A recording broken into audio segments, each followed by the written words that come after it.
अफगानिस्तान से दुनिया को डराने वाली खबर है ये।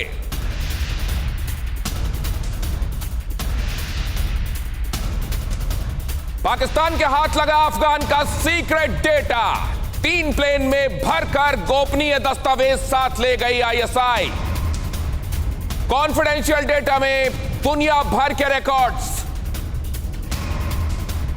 पाकिस्तान के राजदूत मंसूर अहमद की निगरानी में लौटे ये विमान। तो आप देखिए, बड़े मुश्किल से अफगानिस्तान बसा था, लेकिन इससे पहले कि वो पूरी तरह से बसता, वहां अमन आता, लुटेरे आ गए। चीन जैसे लुटेरे जिनकी निगाह वहां के माइंस पर, मिनरल्स पर, वहां के प्रेशियस एलिमेंट्स पर है, और वहीं पाकिस्तान जैसे लुटेरे जिनकी निगाह वहां के डॉक्यूमेंट्स पर, वहां के रिकॉर्ड्स पर, वहां के ऑफिशियल डॉक्यूमेंट्स, रिकॉर्ड्स सब चुराकर आईएसआई पाकिस्तान लेकर आई है। क्यों? ताकि आने वाले दिनों में मुल्कों के बारे में और जानकारी इकट्ठा करके उनके खिलाफ साजिशें रची जा सकें। आईएसआई का रिकॉर्ड चुराओ प्लान क्या था, इसे कैसे अंजाम दिया गया, दुनिया की आंखों में कैसे धूल झोंकने की कोशिश की गई, आइए मैं आपको बताता हूं।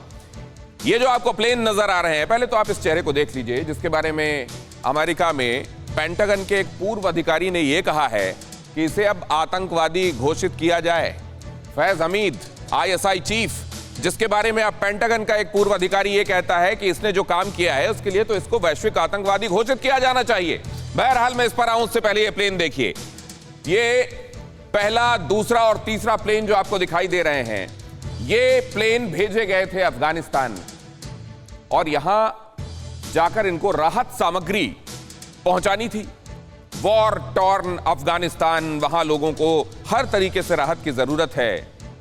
तो एक ऐसा चेहरा जो पाकिस्तान को, जिसको हर कोई ये कह रहा है कि तालिबान जो कुछ वहां कर रहे हैं, तालिबान की सरकार जिस तरीके से बनी है, वो सब पाकिस्तान के इशारे पर हुआ है। तो एक मानवीय चेहरा राहत सामग्री के जरिए दिखाने की कोशिश। लेकिन पहले प्लेन में वहां जो कुछ भी ले जाया गया था, कितना ले जाया गया था राहत सामग्री के तौर पर पता नहीं, लेकिन वहां से जब आए वापस तो एक प्लेन में क्या आया? गोपनीय दस्तावेज। इसमें क्या है?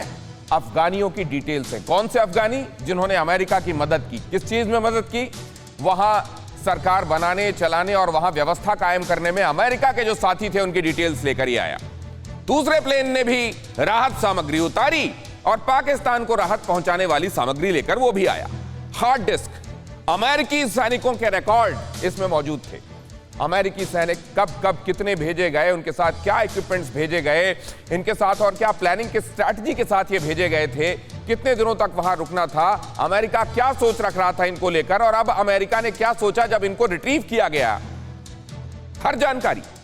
और इसी तरीके से तीसरे प्लेन में जो राहत सामग्री उतारकर वहां से लेकर लौटा, वो लेकर लौटा डिजिटल रिकॉर्ड्स, जिसमें भारतीयों का डेटा है। आप जानते हैं भारत ने 32,000 करोड़ रुपए खर्च करके अफगानिस्तान की आवाम के लिए, इंफ्रास्ट्रक्चर डेवलपमेंट के लिए बहुत सारे काम किए हैं। वहां भारत ने कब कब क्या क्या काम किए, कौन कौन से भारतीय उसमें शामिल थे, और उन भारतीयों के बारे में पूरी जानकारी लेकर, भारतीयों का डेटा लेकर यह तीसरा प्लेन वहां से लौटा। यह है आईएसआई का रिकॉर्ड चुराओ अभियान। इस्लामाबाद पहुंचे ये तीनों विमान, और अब इससे क्या होने वाला है? भारत, अमेरिका और अफगानिस्तान समेत कई मुल्कों पर, आप जानते हैं वहां कई मुल्कों ने अपने दूतावास खोले थे, और उन सभी दूतावासों से अगर ये तमाम जानकारियां वहां जो पाकिस्तान के राजदूत हैं उनकी निगरानी में ये सारे डेटा, डिजिटल डिवाइसेस, ये सारी चीजें पहुंचा दी गई हैं पाकिस्तान, तो अब क्या होगा? इस डेटा को प्रोसेस किया जाएगा। Big data mining, big data retrieval, इसके जरिए इससे निकाला जाएगा कि क्या क्या है ऐसा जो पाकिस्तान के और आईएसआई के लिए जरूरी है। और उसके बाद क्या किया जाएगा? कब्जे में डेटा होने से तालिबान पर कंट्रोल आसान हो जाएगा, क्योंकि जाहिर उनको पूरा एक बर्ड आई व्यू मिलेगा कि क्या क्या चीजें हैं वहां। तालिबान को बताने की एवज में उसमें कंट्रोल हासिल होगा। खुफिया डेटा के इस्तेमाल से बिल्कुल अनजान थे तालिबान लड़ाके। ये लड़ाके हैं, इनको रॉकेट लॉन्चर चलाते आता है, इनको AK-47 चलाते आती है, लेकिन कंप्यूटर ऑपरेट करना, डेटा प्रोसेस करना, डेटा ठीक है मिल भी जाए तो उस डेटा को वैसा एनालाइज करना कि वो किसी इंफॉर्मेशन की शक्ल ले सके, ये इनके बूते की बात नहीं थी।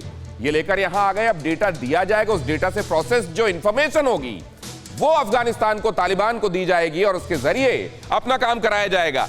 परवाह देश की, सोमवार से शुक्रवार रात 10 बजे TV9 भारतवर्ष पर।